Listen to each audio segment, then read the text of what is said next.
తెలంగాణ స్వరం ప్రేక్షకులకి నమస్కారం. నేను తేజశ్రీ. బక్రీద్ పండుగ సందర్భంగా శాంతి భద్రతలకు విఘాతం కలిగిస్తే కఠిన చర్యలు. DGP CV Anand. రాష్ట్రంలో బక్రీద్ పండుగను పురస్కరించుకొని శాంతి భద్రతల పరిరక్షణే లక్ష్యంగా పోలీస్ యంత్రాంగం పకడ్బందీ చర్యలు చేపడుతోందని డీజీపీ సివి ఆనంద్ స్పష్టం చేశారు. బుధవారం ఆయన వివిధ శాఖల ఉన్నతాధికారులతో కలిసి రాష్ట్ర వ్యాప్తంగా ఉన్న పోలీస్ కమిషనర్లు, జిల్లా ఎస్పీలతో వీడియో కాన్ఫరెన్స్ నిర్వహించారు. Municipal administration, urban development special CS Jayesh Ranjan, పశుసంవర్ధక శాఖ సెక్రటరీ కె ఇలంబర్తి తదితరులతో కలిసి డీజీపీ వీడియో కాన్ఫరెన్స్ నిర్వహించారు. ఈ సందర్భంగా డీజీపీ శ్రీ సివి ఆనంద్ మాట్లాడుతూ ముఖ్యమంత్రి స్థాయిలో జరిగిన చర్చలు అనంతరం ఉప ముఖ్యమంత్రి నిర్వహించిన సమీక్ష సమావేశ నిర్ణయాల మేరకు ఈ నెల 27న జరిగే బక్రీద్ పండుగ సందర్భంగా పశువుల అక్రమ రవాణాను పూర్తిగా నిరోధించాలని పోలీస్ అధికారులను ఆదేశించారు.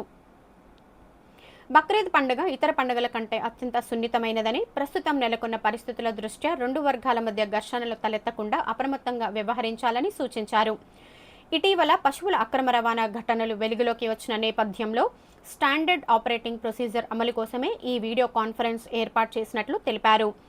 పశువుల రవాణా విషయంలో cow slaughter act 1977, transport act 1978, prevention of cruelty 1960 చట్టాలను ఖచ్చితంగా అమలు చేయాలని, నిబంధనలు ఉల్లంఘించే వారిపై చట్టపరమైన చర్యలు తప్పవని హెచ్చరించారు. పశువుల అక్రమ రవాణాను అరికట్టేందుకు ఛత్తీస్గఢ్, కర్ణాటక, మహారాష్ట్ర, ఆంధ్రప్రదేశ్ సరిహద్దుల్లో 52 అంతర్రాష్ట్ర చెక్ పోస్టులతో పాటు రాష్ట్ర వ్యాప్తంగా మొత్తం 203 చెక్ పోస్టులను ఏర్పాటు చేసినట్లు డీజీపీ వెల్లడించారు.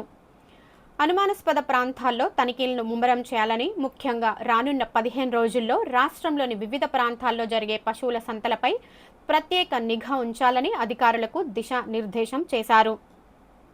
చెక్పోస్టుల వద్ద పశువుల రవాణాకు సంబంధించిన fit to transportation, fit to slaughter వంటి ధృవీకరణ పత్రాలను క్షుణ్ణంగా తనిఖీ చేయాలని, పండుగ ముగిసే వరకు ఈ తనిఖీలు నిరంతరాయంగా కొనసాగాలని ఆదేశించారు. శాంతి భద్రతల విషయంలో ఎవరూ చట్టాన్ని చేతుల్లోకి తీసుకోకూడదని డీజీపీ హెచ్చరించారు.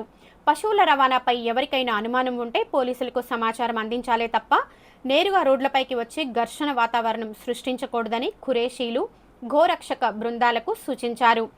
నిబంధనలు మీరి రాద్ధాంతం చేసేవారిపై అవసరమైతే క్రిమినల్ కేసులు నమోదు చేయడంతో పాటు సస్పెక్ట్ షీట్లు కూడా ఓపెన్ చేస్తామని స్పష్టం చేశారు. క్షేత్రస్థాయిలో పోలీస్ కమిషనర్లు, ఎస్పీలు రెండు వర్గాల వారితో విడివిడిగా సమావేశాలు నిర్వహించి అవగాహన కల్పించాలని కోరారు.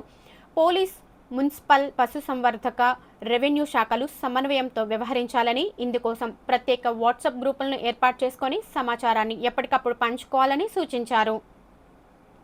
సీజ్ చేసిన పశువులను సంరక్షించేందుకు తగిన విస్తీర్ణంలో క్యాటిల్ పాండులను ఏర్పాటు చేయాలని, అక్కడ పశువులకు అవసరమైన సౌకర్యాలు ఉండేలా చూడాలని అధికారులకు సూచించారు. అలాగే సోషల్ మీడియాపై ప్రత్యేక నిఘా ఉంచాలని, గందరగోళం సృష్టించేలా పోస్టులు పెట్టేవారిని పోలీస్ స్టేషన్లకు పిలిపించి హెచ్చరించాలని చెప్పారు. గతంలో బక్రీద్ సందర్భంగా నమోదైన కేసులను దృష్టిలో ఉంచుకొని ఈసారి ఎక్కడ అవాంఛనీయ సంఘటనలు జరగకుండా చూడాలని స్పష్టం చేశారు. రాష్ట్ర వ్యాప్తంగా ఉన్న పోలీస్ కమిషనర్లు, అన్ని జిల్లాల ఎస్పీలు ఈ వీడియో కాన్ఫరెన్స్కి హాజరయ్యారు.